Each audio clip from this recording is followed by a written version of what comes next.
Bienvenue à toutes, bienvenue à tous, bienvenue à tous ceux qui nous suivent sur nos différentes plateformes, à savoir la page Facebook ainsi que notre chaîne YouTube. Bienvenue à votre émission préférée dénommée La recherche au service du peuple. Aujourd'hui, nous recevons un jeune chercheur engagé pour la recherche scientifique au niveau de l'espace universitaire. Sans plus tarder, nos chers abonnés, nous vous demandons de vous abonner et de faire le maximum de partage possible, ainsi que les commentaires nécessaires pour mieux vendre cette émission. Et sans plus tarder, nous allons donner la parole à notre invité pour qu'il se présente à vous, nos chers invités. Merci d'avoir accepté notre invitation. Merci beaucoup, docteur Mohamed Sekoussin, par rapport à l'invitation. Avez-vous quelques mots à lancer auprès de nos chers abonnés? Bien, merci à tous les abonnés, à tous ceux qui nous suivent. Vraiment, c'est une initiative qui est venue à point nommé. D'abord, je commence par ma présentation. Je suis Ibrahima Hamoro Keita, docteur en sciences de gestion. Logiquement, tous les problèmes qui relèvent du management des organisations. Mais spécialement, je travaille sur la responsabilité sociale, sociétale des entreprises et la conduite du changement au sein des organisations. Donc, enseignant, chercheur, évoluant dans plusieurs structures universitaires au Mali. Merci. Merci, docteur Ibrahim Hamoro.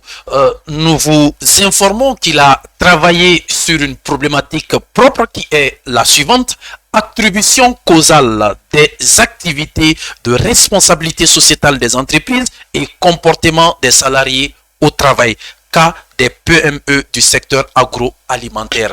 Et sans plus tarder, nous allons commencer avec nos séries de questions pour que vous compreniez réellement la philosophie de sa recherche et voir réellement comment les entreprises de la place peuvent bénéficier de ces expériences et de ces recommandations en termes de RSE au niveau de l'espace national, plus précisément au niveau de l'espace universitaire, en aidant les entreprises à mieux s'émerger.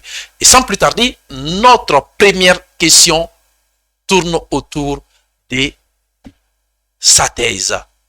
Pourquoi le choix de ce thème? Bien, merci beaucoup encore une fois de plus, docteur Mohamed Sekoussin Para. Le choix de ce sujet, attribution causale des activités de RSE, comportement des salariés au travail, est le fruit d'une réflexion. Une réflexion d'autant plus que les salariés maliens, de façon générale, sont confrontés à des petits soucis, à des petits problèmes au niveau de leurs entreprises. Mais il se trouve que ces problèmes sont souvent liés généralement au management, c'est-à-dire aux différents leaderships des premiers responsables. Mais il se trouve que ces problèmes peuvent être palliés en fonction des différentes activités qui sont au service de ces chefs d'entreprise.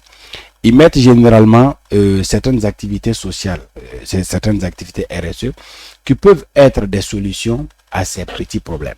Mais le fait que ces chefs d'entreprise souvent ignorent même qu'ils mettent en pratique ces activités RSE, ça peut faire que ces problèmes persistent au niveau de l'entreprise, alors qu'ils peuvent essayer de canaliser le problème à travers ces différentes activités de responsabilité sociale des entreprises. C'est ce qui m'a fait réfléchir et je me suis lancé sur ce thème de recherche pour mettre à la disposition de ces chefs d'entreprise au Mali de façon générale une recherche, des résultats d'une recherche qui peut les permettre d'améliorer leur performance. Monsieur Ibrahima Hamoro Keita, concrètement, est-ce que ce problème existe dans les entreprises maliennes? Bien, effectivement, le problème relatif à la responsabilité sociale des entreprises, ça existe réellement. Avant de rentrer dans le vif du sujet, d'aucuns vont se dire la responsabilité sociale sociétale dans les entreprises, surtout au niveau des petites et moyennes entreprises, au tout début, quand je commençais, il y a certains chercheurs, comme moi, certains enseignants, qui disaient que la RSE n'existait pas dans ces petites et moyennes entreprises et que la RSE était l'apanage des grandes entreprises. Effectivement, à la source, la RSE a toujours été l'apanage des grandes entreprises, des très grandes firmes multinationales, surtout américaines.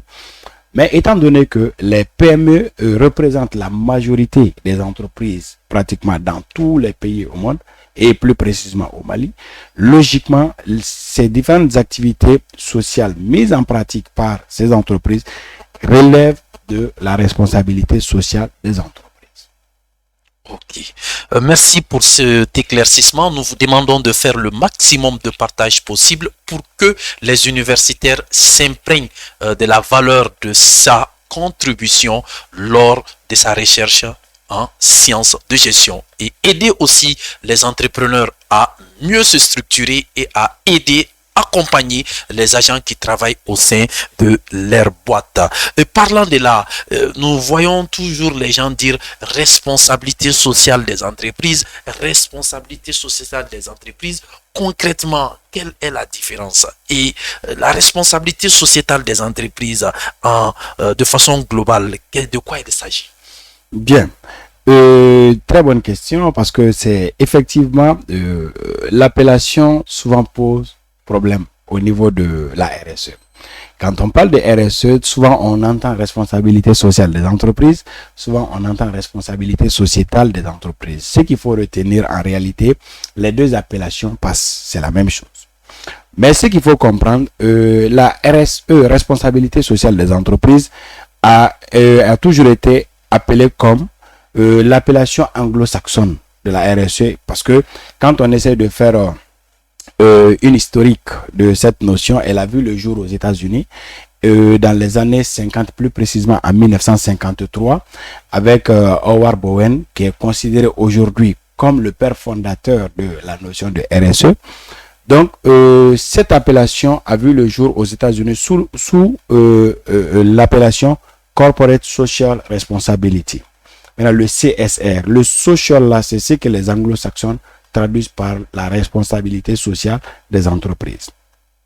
Quant à la responsabilité sociétale des entreprises, ça c'est l'appellation européenne. Pourquoi l'appellation européenne dit que c'est la responsabilité sociétale et non sociale? Parce que pour cette dimension et pour cette appellation, les Européens, ils pensent que quand on parle de social, ça ne prend pas en compte toutes les dimensions de la RSE.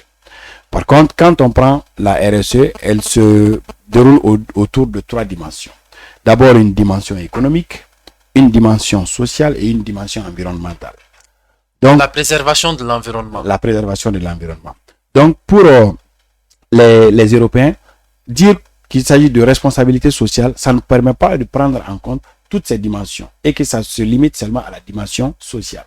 Donc, pour les Européens, pour prendre en compte la dimension environnementale, donc mieux vaut appeler responsabilité sociétale pour faire mention spéciale à l'environnement. Parce que les Européens, beaucoup plus, parlent du respect de l'environnement quand ils parlent de la responsabilité sociale des entreprises, contrairement aux Américains. Maintenant, parlant de la responsabilité sociale, parce que vous avez parlé que ça doit prendre trois dimensions. La première dimension, ça c'est l'économique. Deuxième dimension, ça c'est social. Et troisième dimension, ça c'est environnemental. Maintenant, le côté social, ça fait allusion, c'est-à-dire à l'interne de la société ou c'est-à-dire la société dans sa généralité même, ou parce que nous voyons, il y a certaines entreprises qui accompagnent des activités de la société, ils pensent que ça fait partir de leur RSE. Est-ce que la dimension sociale, accompagnement de la société rentre dans le cadre de la deuxième dimension ou ça rentre dans le cadre de la troisième dimension? Bien, d'accord. Donc, quand on parle de responsabilité sociale des entreprises, au fait, c'est qu'il faut comprendre, le social prend en compte les deux dimensions. Il y a une dimension à l'interne et il y a une dimension à l'externe. Maintenant, quand on dit responsabilité sociale à l'interne, ça prend en compte tout ce qu'on appelle les parties prenantes internes. Par partie prenante, il faut comprendre qu'il s'agit des individus qui peuvent affecter ou qui peuvent être affectés par l'atteinte des objectifs organisationnels. Autrement dit, il s'agit de tout individu qui peut avoir un intérêt au sein de l'entreprise. Donc, pour ce faire, les actionnaires sont des parties prenantes, les salariés sont des parties prenantes, les dirigeants sont des parties prenantes, mais tous ceux-ci sont des parties prenantes internes. Maintenant, quand on parle de la RSE, ça prend en compte les préoccupations de tous ceux qui sont à l'interne, notamment les actionnaires, ça c'est le dividende qu'ils cherchent. Le dirigeant, ça c'est la pérennité de l'entreprise. Et les salariés, ça c'est non seulement les conditions de travail, mais aussi le salaire. Donc la RSE relève, au niveau social, ça relève d'une dimension interne, sociale à l'interne, mais aussi il y a une dimension sociale à l'externe parce qu'il s'agit des parties prenantes avec qui l'entreprise est en contact direct. Par exemple, la population. La population environnante, les familles qui entourent l'entreprise, les riverains qui sont là. Donc, l'entreprise est en contact avec ses parties prenantes. Maintenant, étant donné que les externalités, qu'elles soient positives ou négatives, que l'entreprise peut dégager, ça peut avoir des impacts sur ces communautés-là qui sont directement en contact avec l'entreprise. Donc, pour éviter des problèmes avec ces parties prenantes qui entourent l'entreprise, pour essayer de pérenniser l'activité de l'entreprise au sein de son entourage, pour créer ce qu'on appelle cette cohésion sociale entre l'entreprise et sa communauté, c'est ce qui fait que l'entreprise met en pratique des activités RSE qui peuvent faire que l'entreprise parvienne à travailler dans de bonnes conditions et dans des conditions de pérennité avec sa communauté dans une paix totale. Mais à travers votre expérience, votre expertise, est-ce qu'on peut taxer les entreprises dans ce sens de mener cette activité RSE dans l'optique communicationnelle? Bien, au fait, vous savez que quand on parle de ces activités RSE, elle est vue sous plusieurs angles. Il y a plusieurs auteurs, notamment Peter Drucker, qui a toujours dit que la RSE, derrière, il y a toujours un côté marketing. N'est-ce pas? Oui, ça c'est la vision de Peter Drucker, qui pense que toujours il y a une vision marketing qui est derrière. Vous êtes d'accord avec lui? Oui, logiquement, parce que ça dépend. Quand on essaie même de voir les différents principes selon l'ISO 26000, les différents principes de la RSE, l'ISO 26000 a parlé d'abord de la redevabilité et de la transparence. Maintenant, qui parle de la transparence veut que toutes les activités RSE menées par les entreprises doivent être, c'est-à-dire au niveau, ils doivent être mis à la disposition de tout le monde. Ça veut dire quoi? Il doit y avoir une communication autour de ces activités. Ce ne sont pas des activités qu'on doit faire dans la cachette. Non. Ce sont des activités après avoir mis en œuvre, après l'exercice, il faut logiquement publier un rapport pour dire que notre entreprise évolue dans les activités RSE, elle met en pratique des activités RSE à ce niveau, à ce niveau, à ce niveau. Donc, en fonction des trois dimensions, c'est-à-dire la dimension sociale, économique et environnementale, c'est ce qui va permettre effectivement à l'entreprise d'évaluer ces activités RSE à travers ce qu'on appelle les critères ESG, c'est-à-dire les critères environnementaux, les critères sociaux et les critères de gouvernance. Merci. Docteur, c'est quoi concrètement, quelles sont les attributions causales des activités de RSE? Bien, merci beaucoup, docteur Sempara, pour cette question. Vous savez, les attributions causales, c'est un concept de la psychologie sociale. Un concept de la psychologie sociale parce que les sciences de gestion aussi, la base, c'est la psychologie. Donc, quand on parle d'attribution causale, il faut comprendre qu'il s'agit des différentes perceptions que les individus, les uns et les autres, se font d'une situation ou d'une activité. Ça veut dire quoi? Quand, par exemple, un chef d'entreprise, quand il se met à développer des activités RSE au sein de son entreprise, vous allez voir que les salariés qui sont directement des bénéficiaires et qui sont directement concernés, et ils vont se poser des questions. Ah, pourquoi ce patron, il met ses activités RSE pour nous? Il fait ça, il fait tout ça là pour nous. Pourquoi il le fait? Donc, logiquement, et ils vont se faire une idée. Ils vont chercher à comprendre. Ils vont chercher à attribuer une cause à ces activités. Mais logiquement, ces causes que les salariés vont attribuer à ces activités seraient logiquement différentes peut-être de la communauté, de ce que la communauté va penser, c'est-à-dire la communauté environnante ou même la communauté scientifique va comprendre. Nous disons tout de suite le cas de Peter Drucker qui a toujours révélé le côté marketing de la RSE. C'est logique. Il y a certains qui attribuent, c'est-à-dire un côté marketing à la RSE. Mais aussi, il y a d'autres qui attribuent un côté social. D'où l'intervention du volet culturel, de la notion de culture dans la compréhension de la RSE. On ne peut plus travailler sur la RSE et ignorer la culture. Donc, logiquement, les Européens ont leur culture, les Africains ont leur culture, les Américains ont leur culture. Donc, en fonction des différentes cultures, les attributions sont faites en fonction de ce que chacun comprend et de ce que chacun perçoit de la responsabilité sociale des entreprises. Merci pour cet éclaircissement. Et la question qui va suivre, c'est de savoir le rôle que jouent les facteurs contextuels et les types de leadership dans la formation de ces attributions. C'est logique. En réalité, c'est ce qu'on venait de dire tout à l'heure. Quand on dit les facteurs contextuels, logiquement, il s'agit maintenant de prendre les spécificités des contextes, des différents contextes d'application de la RSE. Le contexte européen, le contexte américain, la RSE n'est pas mise en œuvre, n'est pas mise en pratique de la même façon. Parce que les Européens se focalisent beaucoup plus sur le volet environnemental. Et pour les entreprises européennes, la RSE se limite beaucoup plus au respect des textes, c'est-à-dire des différents règlements, des différents textes législatifs et réglementaires. Donc ça, c'est du point de vue européen. Mais du point de vue américain, c'est-à-dire anglo-saxon, ça rentre un peu dans le cadre de l'éthique et de la morale. Maintenant, nous, dans notre contexte, dans le contexte africain, la RSE est souvent perçue comme une activité sociale. Elle est aussi souvent perçue comme une activité religieuse. Elle est souvent perçue comme une activité d'entraide. Donc, les facteurs contextuels jouent un rôle important parce que chacun va percevoir la RSE en fonction de son contexte, en fonction de ses spécificités. Et le type de leadership, maintenant, ça, c'est en fonction des différentes activités ou encore des différents fonctionnements des structures.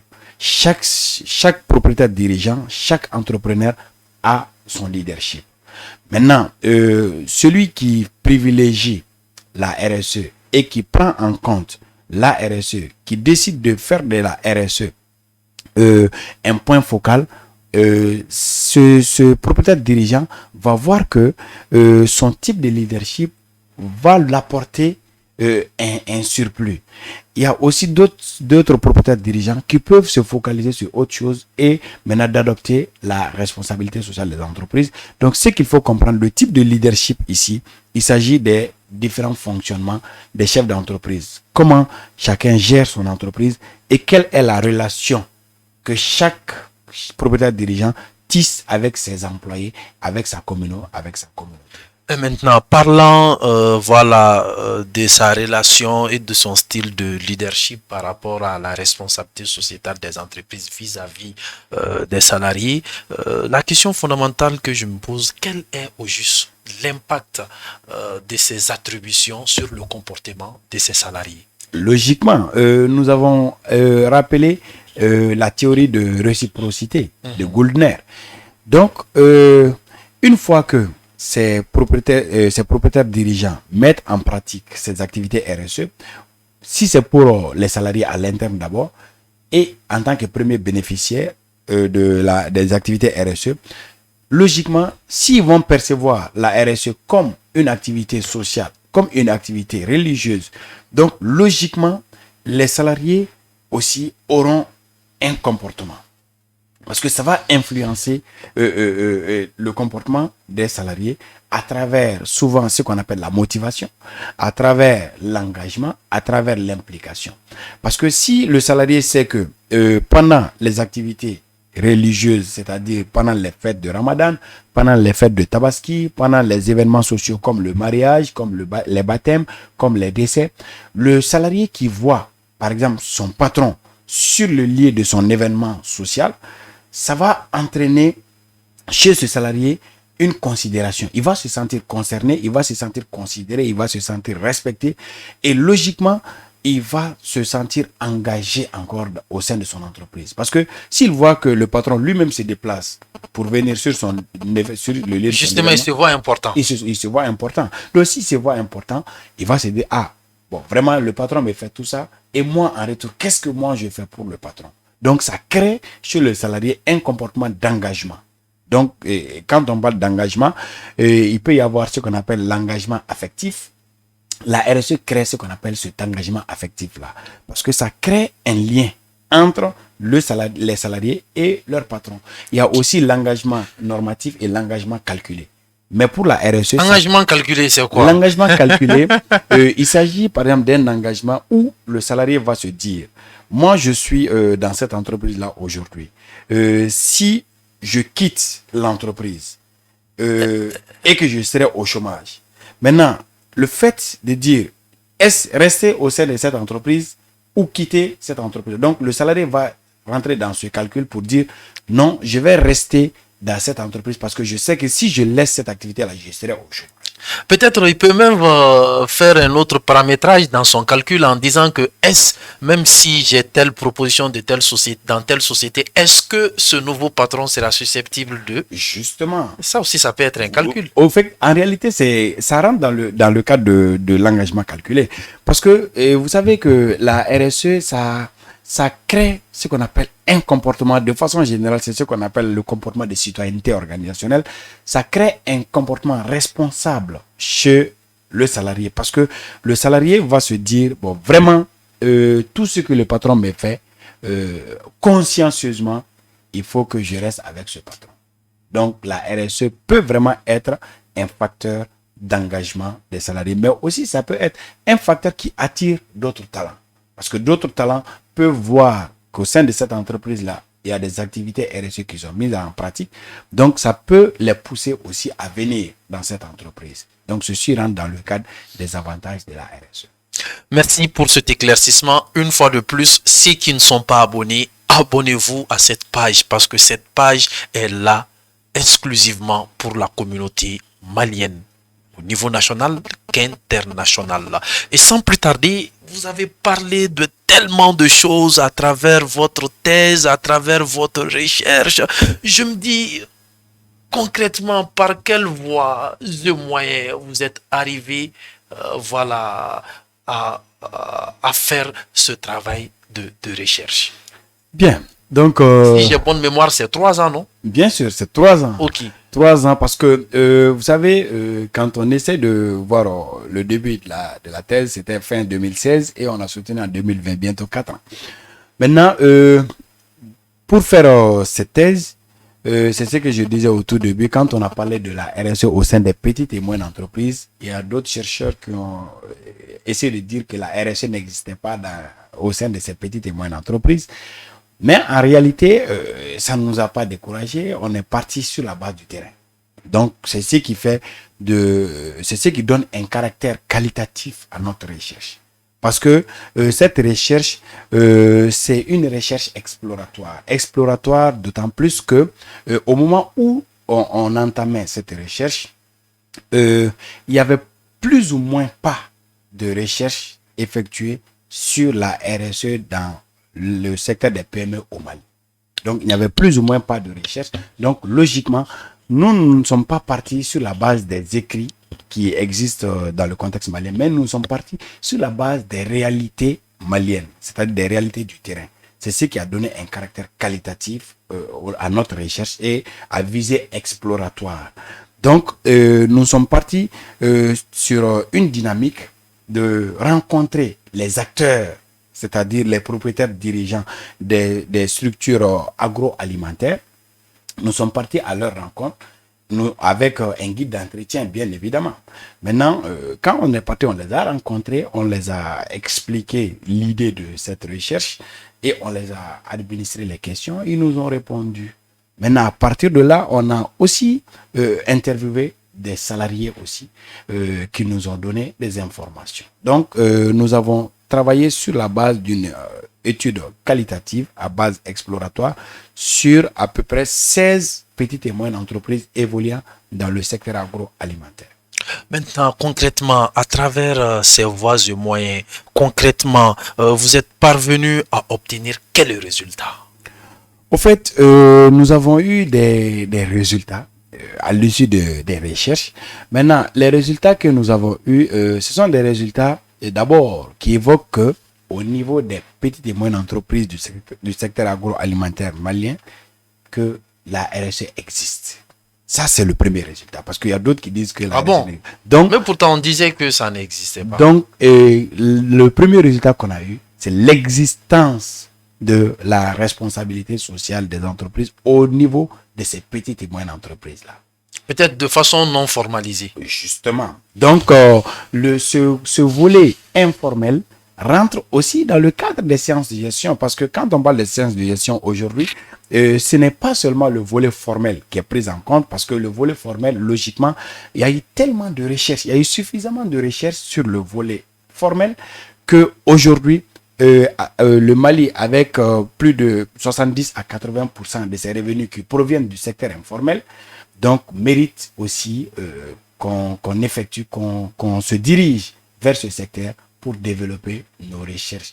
Donc, nous avons vraiment abouti à des activités de responsabilité sociale de nature informelle. C'est informel d'autant plus que ce sont des activités souvent qui ne sont même pas reconnues par ceux qui la mettent en œuvre comme des activités RSE. Donc, ces activités, quand on a eu à discuter, à faire une comparaison entre nos résultats et les résultats de ceux qui ont fait le travail dans d'autres pays, il est ressorti dans cette discussion que les activités RSE dans notre contexte, dans les petites et moyennes entreprises, sont des activités beaucoup plus qui relèvent du social. Et quand on essaie de voir la nature des entreprises africaines de façon générale et maliennes de façon particulière, les entreprises ont une nature sociale. Donc la nature de ces entreprises sont sociales d'abord avant d'être économiques. La dimension, elle est sociale, quoi. Justement. Donc, ce qui fait que la RSE est d'autant plus valable dans les entreprises maliennes, dans les petites et moyennes entreprises maliennes, que pratiquement dans toutes sortes d'entreprises. Donc, logiquement, les résultats qu'on a eus, l'existence de la RSE dans les petites et moyennes entreprises du secteur agroalimentaire, et que ces activités RSE proviennent, ce qu'on appelle, d'une relation entre, d'un côté, les propriétaires dirigeants et les salariés à travers le caractère de proximité. Parce que le propriétaire dirigeant, il est proche de ses salariés. Il connaît pratiquement tous ses salariés. Il connaît le problème de tous ses salariés. Donc, le fait que ce propriétaire dirigeant accepte d'intégrer dans le fonctionnement de son entreprise les préoccupations de ses salariés, ça relève de la responsabilité sociale des entreprises.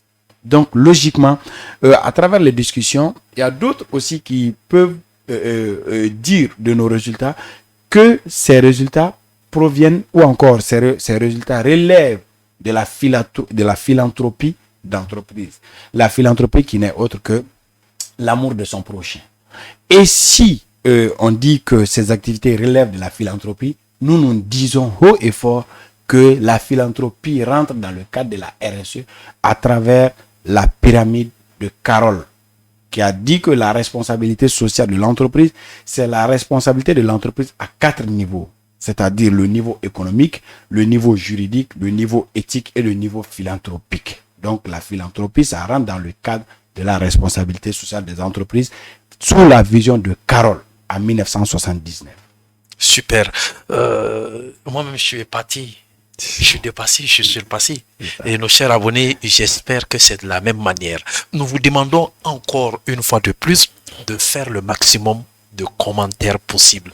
Posez vos questions, faites vos remarques. Il sera là pour vous accompagner à donner un éclaircissement à vous, nos chers abonnés.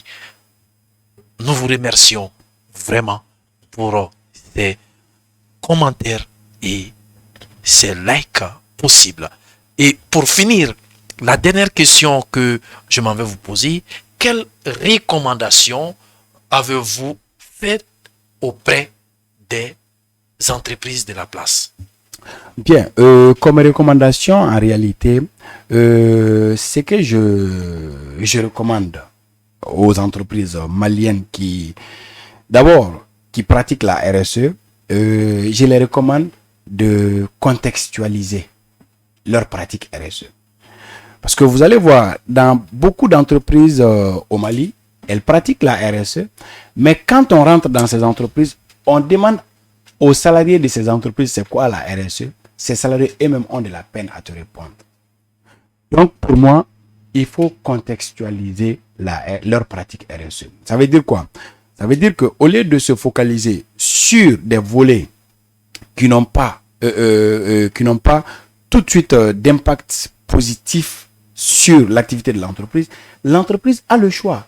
La RSE étant composée généralement de 3 volets, c'est-à-dire la dimension économique, sociale et environnementale, l'entreprise peut se focaliser sur ces dimensions, mais en mettant l'accent, un point fort sur un des volets ou c'est sur une des dimensions.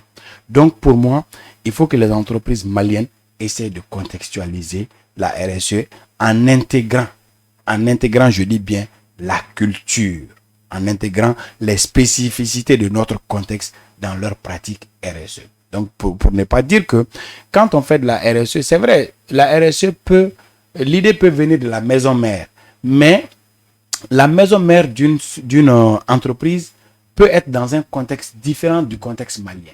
Maintenant, si la maison mère met en pratique ses activités RSE, si cette maison mère a une filiale au Mali, il faut que ces filiales-là essayent maintenant de voir quelles sont les spécificités du Mali et en fonction de là, intégrer ces spécificités dans les pratiques RSE, n'est pas faire obligatoirement et logiquement comme la société mère fait chez elle. Les contextes ne sont pas les mêmes. Les moyens ne sont pas les mêmes. L'environnement aussi. Les environnements ne sont pas les mêmes. Donc, logiquement, la contextualisation à travers l'intégration de la dimension culturelle et surtout la formation. Il faut que les entreprises se forment sur la RSE. Il faut que les entreprises forment leurs salariés sur la RSE. Ça rentre dans le cadre de la pérennité, ça rentre dans le cadre de la cohésion sociale, ça rentre dans le cadre de l'amélioration de la performance de toute entreprise. Merci pour cet éclaircissement. Encore une dernière question. Quelles ont été les limites et quelles sont vos voies de recherche futures? Bien, donc comme limite, logiquement, quand on a débuté ce travail, c'est ce que je disais tout de suite, ce travail, c'est un travail qualitatif à visée exploratoire. Donc, les limites ont beaucoup plus, se sont manifestées surtout au niveau de la littérature, donc, et au niveau de la méthodologie, c'est-à-dire nous avons utilisé une méthode qualitative et au niveau de l'échantillon. Parce que l'échantillon, ça a porté sur 16 petites et moyennes entreprises. Donc, ce que nous recommandons, c'est d'élargir les recherches sur non seulement une étude longitudinale et encore une étude comparative entre les activités RSE des petites et moyennes entreprises et les activités RSE des grandes entreprises qui évoluent dans d'autres secteurs au Mali. Faire une étude comparative entre les différentes activités RSE pour essayer de faire valoir aussi d'autres connaissances en matière de RSE dans le contexte malien. Bien, merci pour cet éclaircissement, docteur Ibrahim Amourou Keita. Et vos derniers mots à l'endroit de nos chers abonnés. Bien, comme dernier mot, docteur Sempara, je ne peux que vous remercier pour l'occasion que vous offrez aux chercheurs de faire valoir les résultats de leurs recherches parce que, il faut le dire, au Mali, il faut que les entreprises soient beaucoup plus proches des chercheurs. Là, il y a un fossé qui est là, un fossé qui a toujours existé, mais aujourd'hui, il faut que les entreprises maliennes, de façon générale, sachent que les chercheurs sont à leur disposition et qu'il ne doit pas y avoir de fossé encore entre ces chercheurs et les entreprises parce que ces chercheurs travaillent sur les réalités, sur le quotidien de ces entreprises. Donc, il faut que ces entreprises acceptent de travailler en collaboration avec ces chercheurs, avec ces laboratoires de recherche au niveau des différentes universités pour profiter des résultats des recherches effectuées par ces différents laboratoires. Merci d'avoir accepté notre invitation, Dr Ibrahim Amourou Keita. Nous vous rappelons qu'il a un doctorat en sciences de gestion. Il est spécialisé dans le domaine de la gestion de ressources humaines. En profondeur encore, il s'intéresse à ce qu'on appelle la responsabilité sociétale des entreprises. Nous vous rappelons qu'il est l'un des docteurs du professeur Zakari Yaokaka, qui est professeur titulaire agrégé CAMES et au niveau de l'espace national. Nos chers abonnés, nous vous demandons de faire le maximum de partage possible pour faire la promotion de la recherche scientifique au niveau de l'espace universitaire et pour que les entreprises de la place s'imprègnent des différentes activités menées par les chercheurs au niveau de l'espace universitaire, aujourd'hui précisément par rapport au concept de la responsabilité sociétale des entreprises.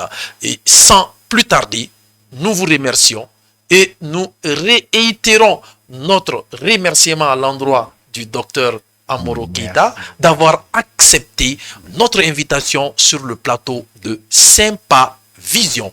Sans plus tarder, nous allons vous laisser sur ces quelques mots. À plus.